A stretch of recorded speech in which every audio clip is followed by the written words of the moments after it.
I have a serious problem with Haikyuu, and that's that there isn't enough of it.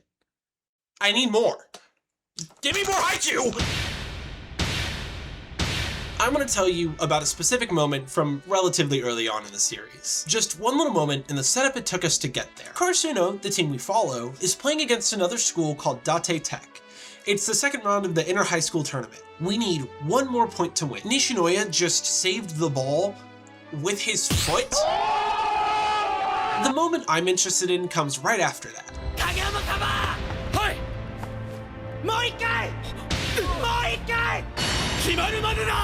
There it is. This is the moment that convinced me that Haikyuu was the same animal but a different beast. Even if I were to watch the clip out of context, it would still make my eyes water. Now what if I told you that practically every character that steps onto the court is written with the same level of sincerity, even if we only see them for one game? Oh yeah, Haikyuu's a different beast for sure. I've known for a little while now that I wanted to make a video on Haikyuu, so I was casually rewatching season 1, and then I decided, you know, I should probably check out what the manga's like. And then I read all 45 volumes of the manga and I'm done with the series. I couldn't stop myself. I have a Haikyuu problem. Since all of my friends hate me and want me to die, none of them have watched Haikyuu, despite my many attempts to put them on.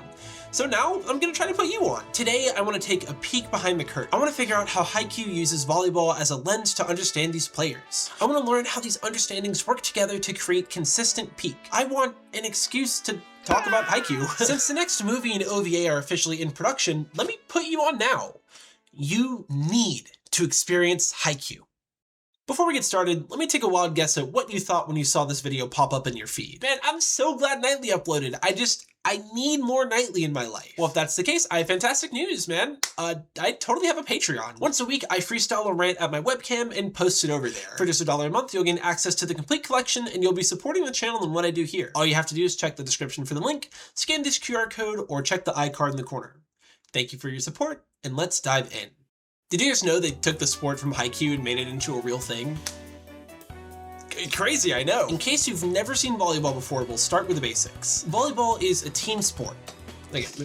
Maybe not that basic. The goal of the game is to get the ball to hit the floor on your opponent's side of the net. The first team to 25 points wins, but you have to win by at least 2 points. In volleyball, everyone on the court is given an explicit position. These positions all have unique functions, goals, and guidelines that determine, in a very literal sense, how you play the game. Easy peasy. In a story about sports, assigning a character one of these positions does a few key things, but in my eyes, the most important is set our expectations. Every setter on the court is going to have the same main goals, at least on a per game level, just as every spiker, middle blocker, and libero will. Once you begin to understand what these goals represent for each player, the series takes off. So let's walk through a hypothetical play. I'm also going to introduce the characters I'll be talking about in this video, so make sure you're like a little extra dialed in. The ball gets served, and Nishinoya is the one who receives it. This is Karasuno's guardian deity, or for normal people, our libero. They're a defensive specialist, which means they aren't allowed to attack with the ball in any way. This also makes Nishinoya Karasuno's final hope in a game, since his sole task is to keep the ball off the ground. I guess it's everyone's job though, because volleyball's kind of just keep up with extra rules. If that receive is good, Nishinoya can bump the ball to anyone, but ideally he'd send it to our setter, Sugawara. As their setter, it's up to Suga to set the spikers up for success. The setter has to set the ball so their teammates can attack. Contrary to what you might think, it's their job to shake the defense. If they aren't one step ahead of the blockers, their team won't be able to score. Asahi, as their wing spiker, has the cool part of the job. Cool part in quotes, they're all actually they're all cool, you know, you wouldn't get it if you didn't watch the show. Once the ball's set to him, he has to smash through whatever's between him and the ground. Since Asahi is Karasuno's best spiker, he also has a special title. He's their ace. When things are looking rough, when a rally feels like it's been going on for way too long, the setter tends to look towards the ace to finish the job that no one else can. You have to earn the trust of your teammates for that title. So while it's a matter of pride, it's also a matter of reliability. Basically, he's the GOAT. While all these positions operate in unique ways, their plays are intrinsically connected. Volleyball is a team sport. And the strength of that connection, the understanding of that connection, is what separates the ballers from the ballless. Now that you have an idea of what's going on here, I can start to set up my case study. A few years before the series takes place, the Karasuno Crows were a powerhouse volleyball team. We aren't really clued into how good they were, just that they were the shit. It is not like that anymore though. The coach of the team, Coach Ukai, retired due to health concerns. Since then, the team has been in a steady decline. So yeah, they kind of suck now. Behind their backs, everyone calls them the Fallen Powerhouse, Flightless Crows, bitch made. You get the idea. This culminated in a tournament right before the series started. A few months ago, during a game against Date Tech, Karasuno lost. They got shut out and hard. So what happened? How'd they lose? Date Tech broke down Karasuno's offense through sheer persistence. Date Tech is known for having killer defense. They don't even get like an animal-themed team like everyone else. They're called the Iron Wall, and they definitely lived up to that name. Suga couldn't shake their blockers, so Asahi had to go head-to-head with the Iron Wall. Every time he'd go up to spike, he got blocked. And since he couldn't punch through the wall, his confidence began to wither. During the game, this got so bad, he stopped calling for the ball altogether. When Asahi's spikes got blocked, Nishinoya wasn't able to get under the ball fast enough to stop them from hitting the floor. With how often he was getting blocked, the points started to stack up too quickly for Karasuno to make a real comeback. So yeah, they kind of got obliterated. And this is where Haikyuu begins to spread its wings. It demonstrates what's expected of these roles, shows us what filling them means to each player, and then asks what happens when they're unable to fulfill them. How does that affect the player? How does that affect the team around them? And how do those impact each other? These are the kinds of questions that bring life to this story, and I seriously cannot get enough of it. After the Ultra L against Date Tech, Asahi and Nishinoya get into a fight. I mean, it's more like an argument, but those are synonyms. In a moment of honesty, Asahi asks why no one's blaming him for their loss. He's the ace, and since he couldn't do his job, the team lost. At some point, he stopped being able to visualize breaking through the Iron Wall. And once he gave up, he may as well have sealed the team's fate. What good is an ace that can't spike? What good is a crow that can't fly? Oh my god, y'all don't even understand how fire that line was. You should go watch the show and then come back and rewatch this video so you can appreciate how good that line was. That isn't the problem for Nishinoya though. The real issue is that Asahi stopped calling for tosses during the game. You won't score every spike in volleyball. That's just not how the game works. When you're blocked though, you're supposed to trust that your teammates will be there to support you from behind. To fail is fine, but to stop trying as the ace says you don't trust your libero to guard your back. In this moment, since he's the one getting angry, Nishinoya gets to do a lot of the calling out.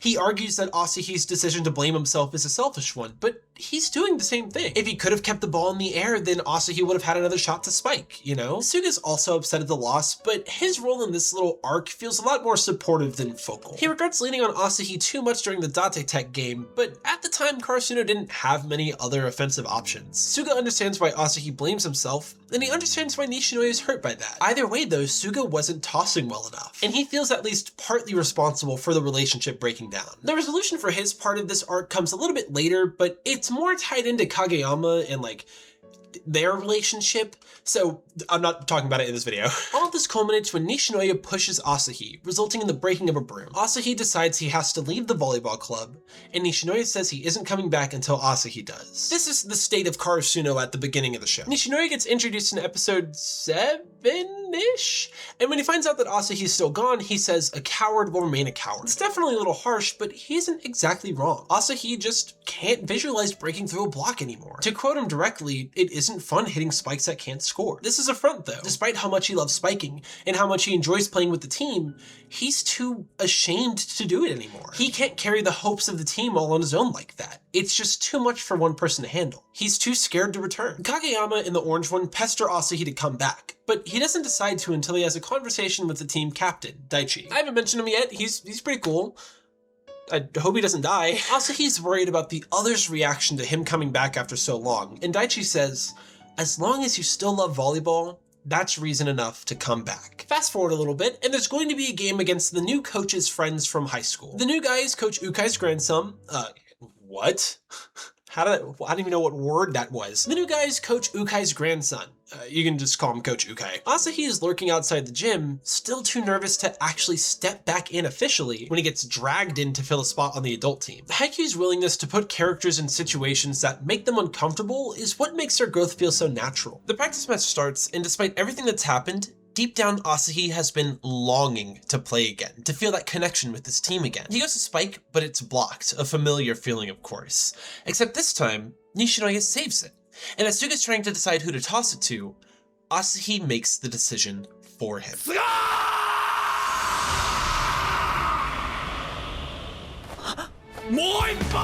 Our ace is finally back. While he's scared to return, he's returning to a team that wants to support him better than they were before. He alone cannot carry the hopes of the team, but Asahi was never alone. He has his team right behind him.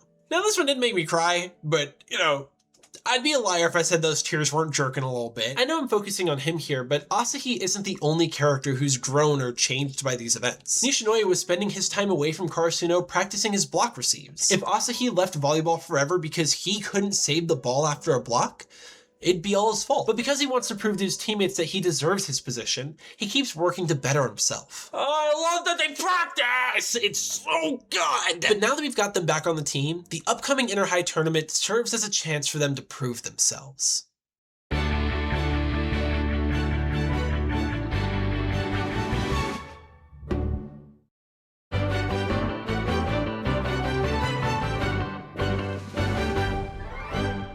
Earlier I told you that Karasuno's at a bit of a low point, which is fine. You know, you can't volley every ball. Interestingly though, most of our main characters are at a pretty similar spot, at a relative low point and ready to prove how much they've changed since whatever last time was.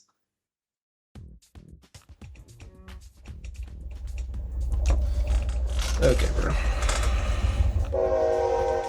Kakeyama is one of the best volleyball players anyone has ever seen ever, but he's kind of an asshole. Since he was better on a technical level than everyone he played with in middle school, he ended up turning into a tyrant on the court. He couldn't understand the people around him and pushed them too far, but now he has a team that can keep up with his incredible drive. Asahi, Nishinoya, and Suga were annihilated last time, but I'm talking about them this whole video, so I don't think I need to reiterate their deal. Daichi and Tanaka were also on the team when they lost last year, so they want their lick back too. I haven't mentioned Tsukishima yet, but his arc is really fire, so I'm not going to spoil any of it.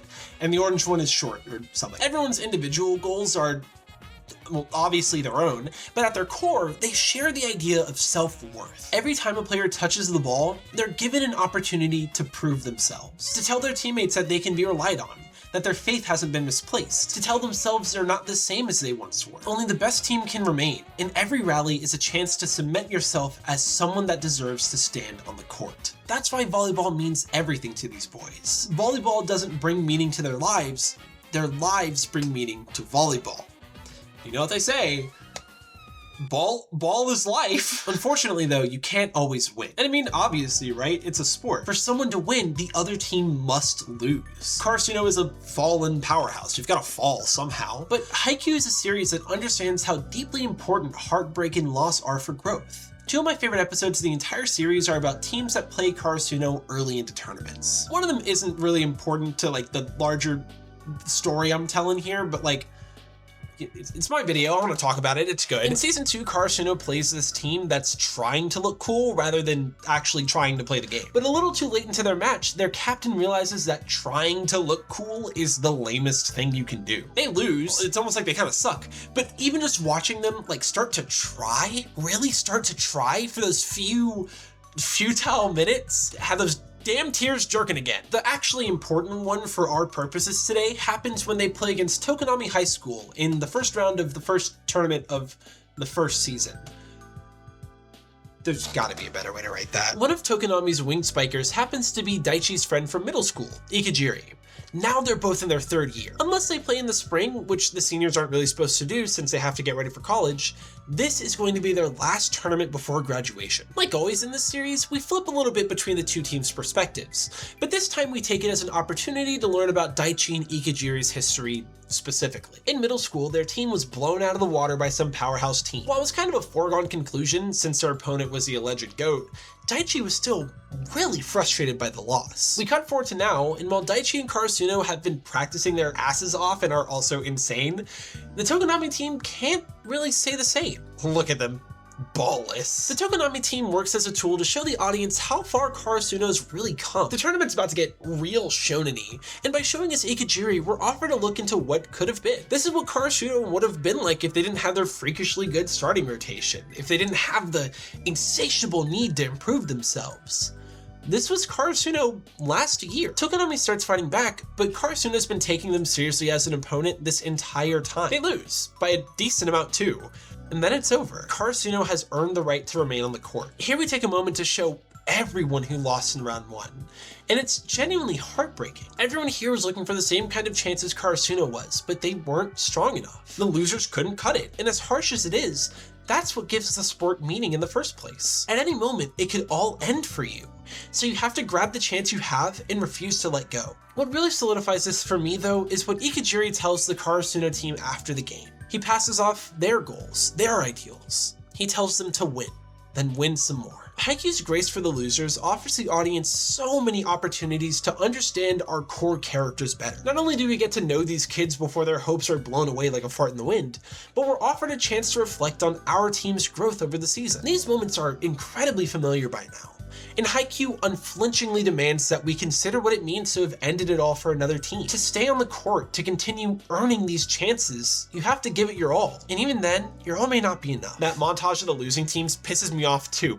Fuck you, I'm not gonna cry. Then, 2 episodes later, we take all of that fear and anxiety and we turn it into fuel. After the Tokonami game, Karasuno is gonna face Date Tech one more time. This game offers our trio of goats the chance to confront the harsh reality of losing. And this time, they're gonna win. They have to win. I was trying to go the entire video without really mentioning them because I thought it was a good bit, quite frankly. But I suppose I should talk about the tiny elephant in the room. Hinata Shoyo is a key part of Karasuno's offense.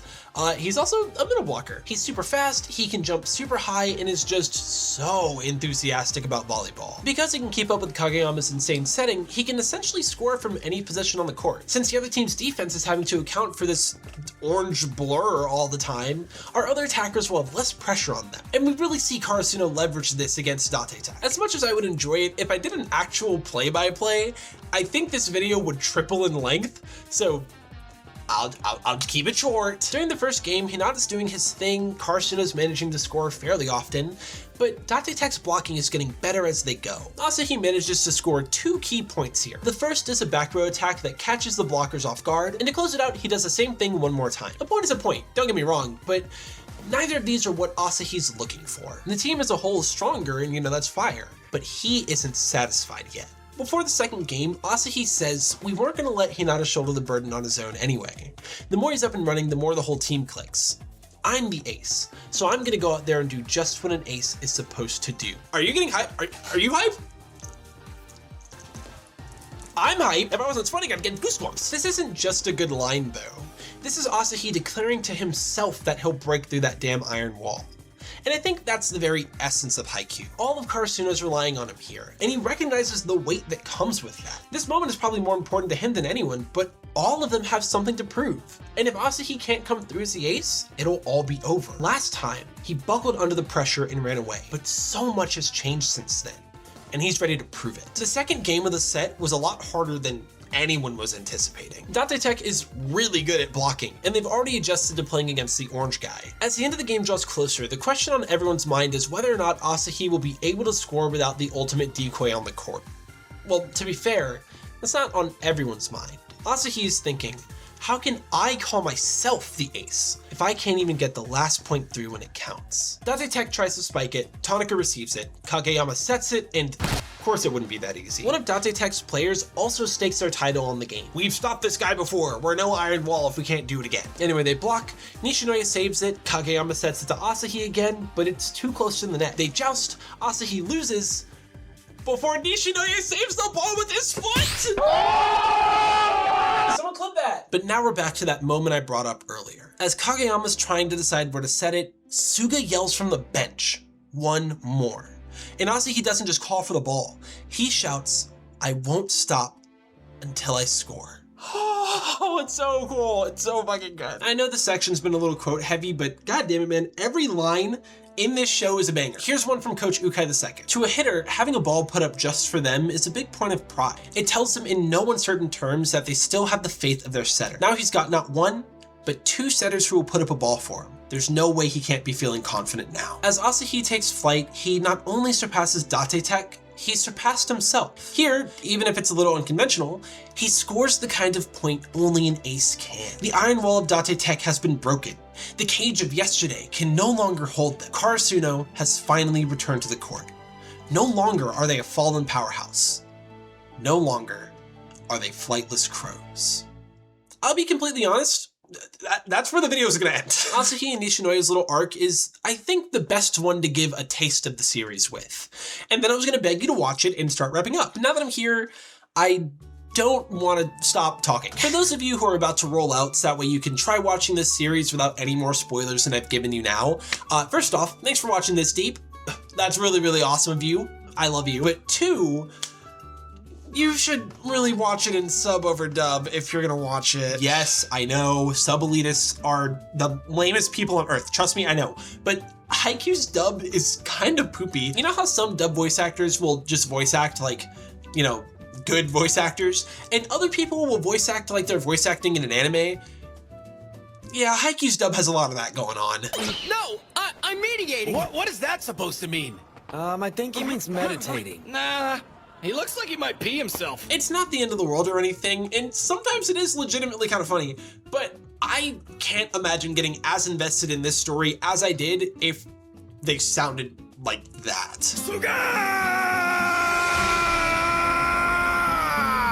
Alright, time for the other stuff I want to say before I go. Something Haikyuu does phenomenally well is differentiate these players and teams. An individual's playstyle comes together because of their life experience, of course. When they play as a team though, we see each unique perspective come together under a larger philosophy. The battles between these differing philosophies creates room for immense growth, and I cannot get enough of it. The easiest way to understand a team's deal is to look at their banner. I haven't had a reason to talk about them yet, but each team gets to hang a unique banner in front of their audience's section wherever they're playing. The easiest example is Karasuno's, which just says fly. Everyone on our team is focused on their individual growth so that they can support the rest of the team.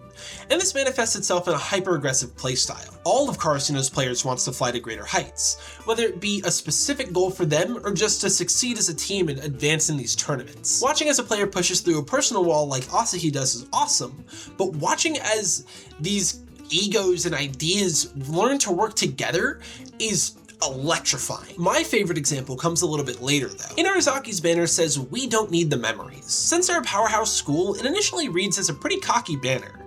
They've been to nationals before, they've won their inter-high tournaments before, and presumably they'll do it again. They don't need the memories.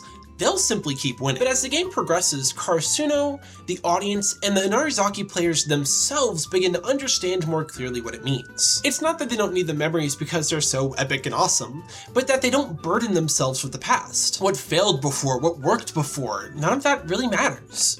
One point at a time, one game at a time, one set at a time, they'll win here and now.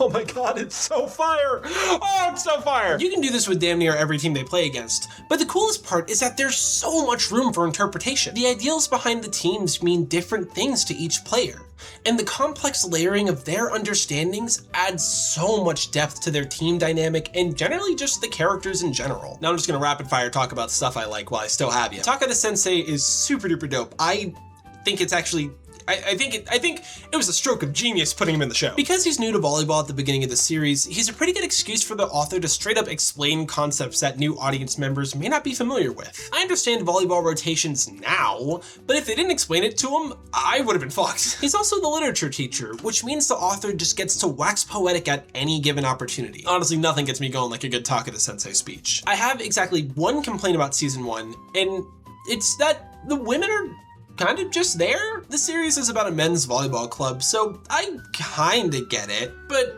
you know, I would like a little more for them. For example, the manager of the volleyball team, Kyoko, doesn't have much to do. She's cool, and the other third years keep vouching for her, so that's fire, but she sort of ends up being there for Tanaka and the others to be in love with. For what it's worth, I do think they managed to write this well. マネージャーさんの名前なんて言うんですか? うちの大事な機器がマネージャーにちょっかい出す気か。いや、話しかける勇気はない。 I'm not gonna pretend that wasn't fucking hilarious, but I don't really have much else to say about it for season 1. Crazy story though, as soon as I actually verbalized that to my girlfriend, the show fixed it. They added a whole bunch of awesome women. Tanaka's sister is super cool. The Nekoma cheerleading squad is fire. Dude, fucking Hitoka? So Kyoko starts looking for someone to train as the next manager for the volleyball club, and we get introduced to someone named Hitoka Yachi.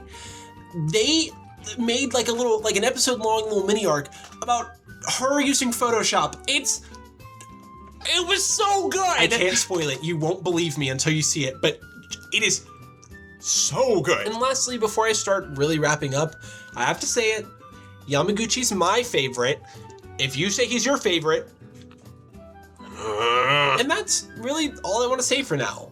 I want you to watch the show after all. I just hope you'll listen to me more than my idiot, worthless bastard friends. But I just hope I was able to explain why I think the series works so well without giving away too much of it. I didn't even talk about the Alba Josai game, dude. Y'all are in for such good shit. Please watch Haikyuu. It is so good. And if I can't sell you on that, you should at least go check out Kuroko no Basket.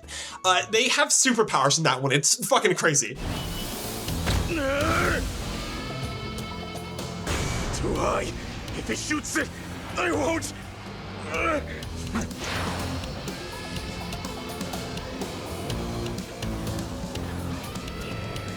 Can't tell what's bigger.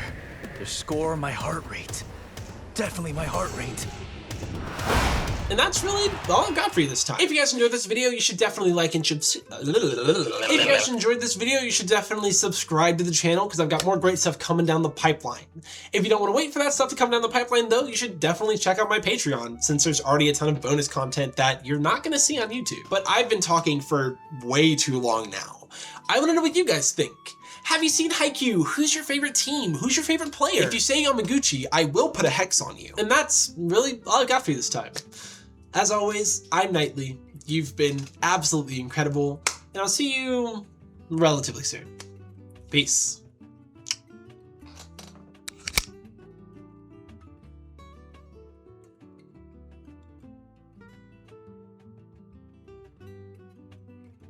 You guys see my cat? You guys see my cat? Little kitty cat. Oh, little baby. I can't believe I'm sitting here woe-jacking at my cat.